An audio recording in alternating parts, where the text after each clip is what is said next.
ಆತ್ಮೀಯ ಬಂಧುಗಳೇ, ಶ್ರೀಮದ್ ಭಾಗವತಂ ಸ್ಕಂದ 3 ಭಾಗ 1 ಅಧ್ಯಾಯ 14 ಸಂಧ್ಯಾ ಸಮಯದಲ್ಲಿ ದ್ವಿತೀಯ ಗರ್ಭಧಾರಣೆ.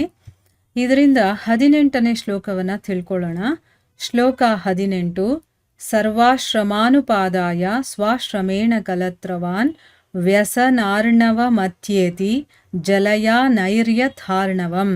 ಅನುವಾದ: ನೌಕೆಗಳ ಸಹಾಯದಿಂದ ಹೇಗೆ ಒಬ್ಬನು ಸಾಗರವನ್ನು ದಾಟಬಲ್ಲನೋ ಹಾಗೆಯೇ ಪತ್ನಿಯೊಂದಿಗೆ ಜೀವಿಸುತ್ತಾ ಐಹಿಕ ಸಾಗರದ ಅಪಾಯಕರ ಸನ್ನಿವೇಶಗಳನ್ನು ದಾಟಬಲ್ಲನು. ಇದು ಶ್ಲೋಕ ಮತ್ತು ಅದರ ಅನುವಾದ. ಈಗ ಭಾವಾರ್ಥದ ಮೂಲಕ ನಾವು ಇದರ ಅರ್ಥವನ್ನು ತಿಳ್ಕೊಳ್ಳೋದಕ್ಕೆ ಪ್ರಯತ್ನ ಮಾಡೋಣ. ಓದ ಭಾಗದಲ್ಲಿ ನಾವೇನು ತಿಳ್ಕೊಂಡ್ವಿ? ಮುನಿಗಳು ಹೇಳ್ತಾರೆ ಹೆಂಡತಿಗೆ, ನಿನಗೆ ಇಷ್ಟವಾದ ಬಯಕೆಯನ್ನು ನಾನು ಈಗಲೇ ಪೂರೈಸ್ತೀನಿ, ಯಾಕೆಂದರೆ ನಿನ್ನನ್ನು ಬಿಟ್ಟು ಮೋಕ್ಷದ 3 ಸಿದ್ಧಿಗಳಿದೆಯಲ್ಲ ಅದಕ್ಕೆ ಮೂಲ ಬೇರೆ ಯಾರಿದ್ದಾರೆ ಅಂತ ಅಂದ್ಬಿಟ್ಟು ಹೇಳಿದ್ರು.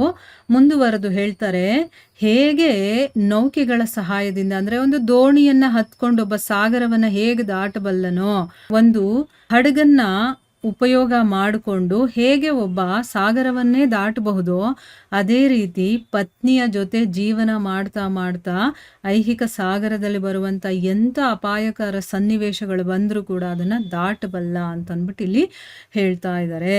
ಈಗ ಭಾವಾರ್ಥದಲ್ಲಿ ಗುರುಗಳೇನು ಹೇಳಿದ್ದಾರೆ ಅಂತ ತಿಳ್ಕೊಳ್ಳೋಣ. ಐಹಿಕ ಅಸ್ತಿತ್ವದಿಂದ ಬಿಡುಗಡೆ ಪಡೆಯುವ ಪ್ರಯತ್ನದಲ್ಲಿ ಸಹಕರಿಸಲು 4 ಆಶ್ರಮಗಳಿವೆ.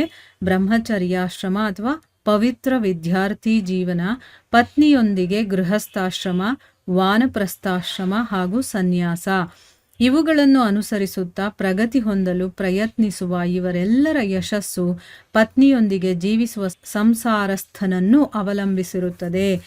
ಈ ಸಹಕಾರವು 4 ಆಶ್ರಮಗಳ ಹಾಗೂ 4 ವರ್ಣಗಳ ವ್ಯವಸ್ಥೆಯ ಕಾರ್ಯನಿರ್ವಹಣೆಗೆ ಅತ್ಯಗತ್ಯ. ಇಲ್ಲಿ ಗುರುಗಳು ಹೇಳ್ತಾ ಇದ್ದಾರೆ, ಈಗ ನಾವು ಈ ಐಹಿಕ ಜಗತ್ತನ್ನು ಬಿಟ್ಟು ಹೋಗಬೇಕು, ಅದರಿಂದ ಬಿಡುಗಡೆಯನ್ನು ಪಡಿಬೇಕು ಅಂತಂದರೆ 4 ಆಶ್ರಮಗಳಿದೆ. ಅದು ಸ್ಟೆಪ್ ಬೈ ಸ್ಟೆಪ್ ನಾವು ಅದನ್ನು ತಿಳ್ಕೊಂಡು ಅದರ ಪ್ರಕಾರ ನಡ್ಕೊಂಡು ಹೋದಾಗ ನಾವು ಈ ಐಹಿಕ ಅಸ್ತಿತ್ವದಿಂದ ಬಿಡುಗಡೆಯನ್ನು ಪಡ್ಕೋಬಹುದು. ಅದು ಯಾವುದು ಅಂತಂದರೆ ಬ್ರಹ್ಮಚರ್ಯ ಆಶ್ರಮ. ಅಂದರೆ ಏನು? ಪವಿತ್ರವಾದಂಥ ವಿದ್ಯಾರ್ಥಿ ಜೀವನ. ಅದರಲ್ಲಿ ಕಲ್ಮಶ ಅದೇನೂ ಇರೋದಿಲ್ಲ, ಬರೀ ವಿದ್ಯೆಯನ್ನು ತಿಳ್ಕೊಳ್ಳೋದು, ಕಲಿಯೋದು ಅದಿರುತ್ತೆ. ಜೀವನ ಅಂದರೆ ಏನು, ಹೇಗೆ ಮತ್ತು ಹೇಗೆ ಅದನ್ನೆಲ್ಲ ನಡೆಸ್ಕೊಂಡು ಹೋಗಬೇಕು ಅದ್ರ ಬಗ್ಗೆ ಎಲ್ಲ ತಿಳುವಳಿಕೆಯನ್ನು ಕೊಡ್ತಾರೆ. ಆದರೆ ಈಗಿನ ಒಂದು ವಿದ್ಯಾರ್ಥಿ ಜೀವನ ಹೇಗಿದೆ ಅಂತಂದರೆ ಬರೀ ದುಡಿಮೆಗೆ ಏನು ಬೇಕೋ ಅದು ಹೇಳ್ಕೊಡ್ತಾರೆ ಹೊರತು ಜೀವನಕ್ಕೆ ಏನು ಬೇಕೋ ಅದನ್ನೆಲ್ಲ ಹೇಳ್ಕೊಡೋದೇ ಇಲ್ಲ. ಬರೀ ನಮಗೆ ದುಡ್ಡು ಸಂಪಾದನೆ ಮಾಡೋದಕ್ಕೆ ಒಂದು ಡಿಗ್ರಿ ಬೇಕು, ಆ ಡಿಗ್ರಿಗೆ ಏನು ಬೇಕೋ ಅದನ್ನು ಹೇಳ್ಕೊಡ್ತಾರೆ ಹೊರತು ನಮ್ಮ ಜೀವನವನ್ನು ನಾವು ಹೇಗೆ ನಡೆಸ್ಕೊಂಡು ಹೋಗಬೇಕು, ನಮ್ಮ ಧರ್ಮಗ್ರಂಥಗಳನ್ನು ಓದೋದು ಮತ್ತು ನಮಗೆ ಸಂಸ್ಕಾರಗಳನ್ನು ಹೇಳ್ಕೊಡೋದು, ಮನೇಲಿ ಹೇಗೆ ನಡ್ಕೋಬೇಕು, ಯಾವ ರೀತಿ ಇರಬೇಕು, ಏನೇನೆಲ್ಲ ವಿದ್ಯೆಗಳನ್ನು ಕಲಿಬೇಕು, ಹಿರಿಯರ ಹತ್ರ ಹೇಗೆ ಮಾತಾಡಬೇಕು, ಯಾವುದು ಏನು ಹೇಳ್ಕೊಡೋದಿಲ್ಲ. ನಮ್ಮ ಧರ್ಮಗ್ರಂಥಗಳ ಬಗ್ಗೆ ಅಂತೂ ಹೇಳ್ಕೊಡೋದೇ ಇಲ್ಲ. ಇನ್ನು ಎಲ್ಲಿಂದ ಬರುತ್ತೆ ನಮಗೆ ಒಳ್ಳೆ ಜೀವನ ನಡೆಸುವಂಥ ಒಂದು ರೀತಿ? ಬರೋದಿಲ್ಲ. ಇದನ್ನು ಬ್ರಹ್ಮಚರ್ಯ ಆಶ್ರಮ ಅಂತ ಕರೀತಾರೆ. ಇನ್ನು ಪತ್ನಿಯ ಜೊತೆ ಇರುವುದಕ್ಕೆ ಗೃಹಸ್ಥಾಶ್ರಮ ಇದೆ, ಅದಾದಮೇಲೆ ವಾನಪ್ರಸ್ಥ ಬರುತ್ತೆ, ಅದಾದಮೇಲೆ ಸನ್ಯಾಸಾಶ್ರಮ. ಈ ರೀತಿ ನಾವು ಅನುಸರಣೆ ಮಾಡ್ತಾ ಪ್ರಗತಿಯನ್ನು ಹೊಂದಬೇಕು. ಈ ರೀತಿ ಪ್ರಗತಿ ಹೊಂದೋದಕ್ಕೆ ಪ್ರಯತ್ನ ಮಾಡ್ತಾ ಇರುವಂಥ ಇವರೆಲ್ಲರ ಯಶಸ್ಸು ಕೂಡ ಪತ್ನಿಯ ಜೊತೆ ಜೀವನ ನಡೆಸಿರುವಂಥ ಸಂಸಾರಸ್ಥನನ್ನು ಅವಲಂಬಿಸಿರುತ್ತೆ. ಯಾಕೆಂದರೆ ಒಬ್ಬ ಸಂಸಾರಸ್ಥ ಆದಮೇಲೆ ಒಂದೊಂದು ಸ್ಟೇಜ್ ಆದಮೇಲೆ ಇನ್ನೊಂದು ಸ್ಟೇಜ್ಗೆ ಹೋಗಬೇಕೇ ಹೊರತು ಅಲ್ಲೂ ಇನ್ನೂ ಆಸೆಗಳು ಅದನ್ನೇ ಮಾಡ್ಕೊಂಡು ಇರೋದಲ್ಲ. ನಮ್ಮ ಜೀವನದಲ್ಲಿ ಉನ್ನತಿಯನ್ನು ಪಡ್ತಾ ಹೋಗ್ಬೇಕು ನಾವು. ಈ ಒಂದು ಸಹಕಾರ ಅನ್ನೋದಿದೆಯಲ್ಲ, ಇದು 4 ಆಶ್ರಮಗಳಿದೆ ಮತ್ತು 4 ವರ್ಣಗಳಿದೆ. ಆ ವ್ಯವಸ್ಥೆಯ ಒಂದು ಕಾರ್ಯನಿರ್ವಹಣೆಗಿದು ಅತ್ಯಗತ್ಯವಾಗಿ ಬೇಕಾಗಿರುವಂಥದ್ದು. 4 ಆಶ್ರಮ ಯಾವುದು, 4 ವರ್ಣಗಳು ಯಾವುದು, ಇದು ಬೇಕಾದಷ್ಟು ಸರಿ ನಾವು ಕೇಳಿದ್ದೀವಿ, ತಿಳ್ಕೊಂಡಿದ್ದೀವಿ. ಸೊ ಅದಕ್ಕೋಸ್ಕರ ನಮಗೆ ಗೊತ್ತೇ ಇದೆ. ವೈದಿಕ ವರ್ಣಾಶ್ರಮ ಪದ್ಧತಿಯನ್ನು ಸಾಮಾನ್ಯವಾಗಿ ಜಾತಿ ಪದ್ಧತಿ ಎಂದು ಕರೆಯಲಾಗಿದೆ. ಪತ್ನಿಯೊಂದಿಗೆ ಜೀವಿಸುವ ಗೃಹಸ್ಥನು ಇತರ ಆಶ್ರಮಗಳನ್ನು ಅನುಸರಿಸುವ ಬ್ರಹ್ಮಚಾರಿಗಳು, ವಾನಪ್ರಸ್ಥರು ಮತ್ತು ಸನ್ಯಾಸಿಗಳನ್ನು ನೋಡಿಕೊಳ್ಳುವ ಬಗ್ಗೆ ವಿಶೇಷ ಜವಾಬ್ದಾರಿ ಹೊಂದಿರುತ್ತಾನೆ. ಗೃಹಸ್ಥ ಅಥವಾ ಪತ್ನಿಯೊಂದಿಗೆ ಜೀವಿಸುವ ಸಂಸಾರಸ್ಥನನ್ನು ಹೊರತುಪಡಿಸಿ ಉಳಿದವರಾರು ಬ್ರಹ್ಮಚಾರಿಗಳು, ವಾನಪ್ರಸ್ಥರು ಹಾಗೂ ಸನ್ಯಾಸಿಗಳು ಜೀವನದ ಆಧ್ಯಾತ್ಮಿಕ ಪ್ರಗತಿಯಲ್ಲೇ ಸದಾ ನಿರತರಾಗಿರಬೇಕು. ಹೀಗಾಗಿ ಇವರಿಗೆ ತಮ್ಮ ಜೀವನ ಅಗತ್ಯಗಳನ್ನು ಪೂರೈಸಿಕೊಳ್ಳಲು ಹೆಚ್ಚು ಸಮಯಾವಕಾಶ ಇರುವುದಿಲ್ಲ. ಆದ್ದರಿಂದ ಅವರು ಗೃಹಸ್ಥನಿಂದ ದಾನವನ್ನು ಸ್ವೀಕರಿಸಿ ತಮ್ಮ ಜೀವನ ಅವಶ್ಯಕತೆಗಳನ್ನು ಪೂರೈಸಿಕೊಂಡು ಆಧ್ಯಾತ್ಮಿಕ ಅರಿವನ್ನು ಬೆಳೆಸಿಕೊಳ್ಳುತ್ತಾರೆ. ಇಲ್ಲೇನು ಹೇಳ್ತಾ ಇದ್ದಾರೆ ಅಂತಂದರೆ, ಈ ವರ್ಣಾಶ್ರಮ ಪದ್ಧತಿಯನ್ನ ಸಾಮಾನ್ಯವಾಗಿ ಜಾತಿ ಪದ್ಧತಿ ಅಂತ ಕರೆದಿದ್ದಾರೆ.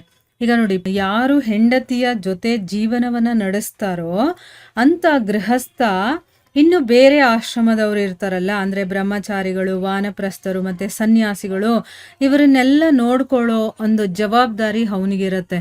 ಯಾಕೆ ಅಂತಂದ್ರೆ ಈ ಬೇರೆ ಆಶ್ರಮದಲ್ಲಿ ಇರುವಂಥವ್ರು ಬ್ರಹ್ಮಚಾರಿ, ವಾನಪ್ರಸ್ಥ, ಸನ್ಯಾಸಿಗಳು ಇವರೇನು ಅಂತಂದ್ರೆ ಯಾವಾಗಲೂ ಆಧ್ಯಾತ್ಮಿಕ ಪ್ರಗತಿಯಲ್ಲೇ ನಿರತರಾಗಿರ್ಬೇಕು. ಅದಕ್ಕೇನು ಮಾಡಬೇಕು, ಆ ಕೆಲಸಗಳನ್ನೇ ಮಾಡಬೇಕೇ ಹೊರತು ಅವರು ದುಡಿಯೋದು ಮತ್ತೆ ದುಡ್ಡು ಸಂಗ್ರಹಣೆ ಮಾಡೋದು ಇದರಲ್ಲೆಲ್ಲ ಅವರು ಇರಬಾರ್ದು. ಯಾವಾಗ ಅವರು ಆಧ್ಯಾತ್ಮಿಕ ಚಿಂತನೆ, ಓದೋದು, ಇದು ಅದರಲ್ಲೇ ನಿರತರಾಗಿರಬೇಕು. ಅದಕ್ಕೋಸ್ಕರ ಏನಾಗುತ್ತೆ, ಅವರಿಗೆ ತಮ್ಮ ಜೀವನಕ್ಕೆ ಅಗತ್ಯವಾಗಿ ಏನೇನು ಬೇಕಾಗುತ್ತೋ ಅದನ್ನೆಲ್ಲ ಪೂರೈಸ್ಕೊಳ್ಳೋದಕ್ಕೆ ಅವರಿಗೆ ಸಮಯಾವಕಾಶ ಇರೋದಿಲ್ಲ.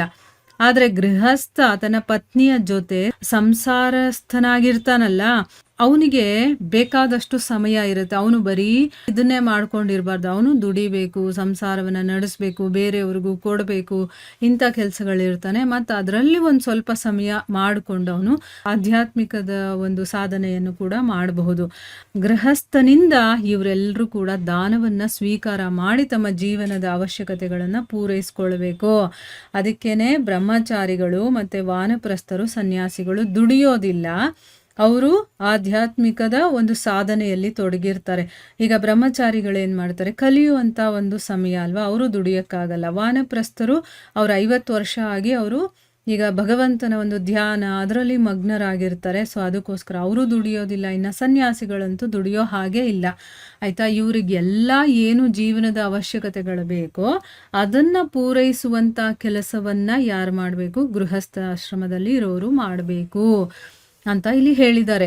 ಉಳಿದ 3 ಆಶ್ರಮಗಳಲ್ಲಿ ತೊಡಗಿರುವವರ ಆಧ್ಯಾತ್ಮಿಕ ಪ್ರಗತಿಯಲ್ಲಿ ಸಹಾಯ ಮಾಡುತ್ತಾ ಗೃಹಸ್ಥನೂ ಸಹ ಆಧ್ಯಾತ್ಮಿಕ ಜೀವನದಲ್ಲಿ ಪ್ರಗತಿ ಹೊಂದುತ್ತಾನೆ. ಹೀಗೆ ಕಡೆಗೆ ಸಮಾಜದ ಪ್ರತಿಯೊಬ್ಬನೂ ಸಹಜವಾಗಿಯೇ ಆಧ್ಯಾತ್ಮಿಕ ಜೀವನದಲ್ಲಿ ಪ್ರಗತಿ ಹೊಂದಿ ಸುಲಭವಾಗಿ ಈ ಅಜ್ಞಾನ ಸಾಗರವನ್ನು ದಾಟುತ್ತಾನೆ. ನೋಡಿದ್ರ, ಈಗ ಗೃಹಸ್ಥನನ್ನ ಬಿಟ್ಟು ಇನ್ನು 3 ಆಶ್ರಮದಲ್ಲಿ ಇರ್ತಾರಲ್ಲ ಅಂಥವರು ಏನು ಮಾಡ್ತಾರೆ, ಯಾವಾಗಲೂ ಆಧ್ಯಾತ್ಮಿಕ ಒಂದು ಸಾಧನೆಯಲ್ಲಿ ತೊಡಗಿರ್ತಾರೆ. ಈಗ ಗೃಹಸ್ಥಾಶ್ರಮದಲ್ಲಿರೋನು ಏನು ಮಾಡ್ತಾನೆ, ಇವ್ರಿಗೆ ಅವನು ಸಹಾಯ ಮಾಡ್ತಾ ಇವ್ರಿಗೇನೇನು ಬೇಕೋ ಅನುಕೂಲಗಳನ್ನು ಮಾಡಿಕೊಟ್ಟು ಅವ್ರಿಗೇನೋ ಒಂದು ರೀತಿಯಲ್ಲಿ ಸಹಾಯ ಮಾಡ್ತಾ ಮಾಡ್ತಾ ಅವನು ಕೂಡ ಆಧ್ಯಾತ್ಮಿಕ ಜೀವನದಲ್ಲಿ ಒಂದು ಸ್ಟೆಪ್ ಬೈ ಸ್ಟೆಪ್ ಹೋಗ್ತಾ ಇರ್ತಾನೆ. ಕಡೆಗೇನಾಯ್ತು, ಸಮಾಜದಲ್ಲಿರುವಂಥ ಪ್ರತಿಯೊಬ್ಬರು ಕೂಡ ಸಹಜವಾಗೇನೆ ಆಧ್ಯಾತ್ಮಿಕ ಜೀವನದಲ್ಲಿ ಪ್ರಗತಿಯನ್ನ ಹೊಂದುತ್ತಾ ಅವರು ಈ ಒಂದು ಅಜ್ಞಾನದ ಸಾಗರವನ್ನ ದಾಟ್ತಾರೆ. ಭಗವಂತ ಯಾವ ರೀತಿ ಇದನ್ನ ಸೃಷ್ಟಿ ಮಾಡಿ ಯಾಕಿಟ್ಟಿದ್ದಾನೆ ಅಂತಂದ್ರೆ ಎಲ್ಲರಿಗೂ ಅನುಕೂಲ ಆಗ್ಬೇಕು, ಎಲ್ಲರೂ ಕೂಡ ಪ್ರಗತಿಯನ್ನ ಪಡಿಬೇಕು ಅನ್ನೋ ಒಂದು ಕಾರಣದಿಂದ ಆ ರೀತಿ ಮಾಡಿರ್ತಾನೆ. ಆದರೆ ನಾವೇನು ಮಾಡ್ತೀವಿ, ಅದನ್ನು ನೆಗ್ಲೆಕ್ಟ್ ಮಾಡ್ತೀವಿ. ಅದರಿಂದ ನಾವು ಅಜ್ಞಾನದಲ್ಲೇ ಮುಳುಗಿರ್ತೀವಿ. ಯಾವಾಗ ನಾವು ಧರ್ಮಗ್ರಂಥಗಳನ್ನು ತಿಳ್ಕೊಂಡು ಅದರಲ್ಲಿ ಏನು ಹೇಳಿದಾರೋ ಅದನ್ನು ಓದ್ತಾ ಅದನ್ನು ತಿಳ್ಕೊಳ್ತಾ ಹೋದಾಗ ಈ ಅಜ್ಞಾನ ಸಾಗರವನ್ನು ದಾಟೋದಕ್ಕೆ ಸಾಧ್ಯ ಆಗುತ್ತೆ. ಈಗ ಗೊತ್ತಾಯ್ತಲ್ವಾ ಯಾವ ರೀತಿ ಇದನ್ನೆಲ್ಲ ಮಾಡಿದ್ದಾರೆ ಅಂತಂದ್ಬಿಟ್ಟು. ಸೊ ಗುರುಗಳು ಈ ರೀತಿ ಇದನ್ನು ಎಕ್ಸ್ಪ್ಲೇನ್ ಮಾಡಿದ್ದಾರೆ. ಇಲ್ಲಿಗೆ ನಾವು ನಿಲ್ಲಿಸೋಣ. ಹರೇ ಕೃಷ್ಣ.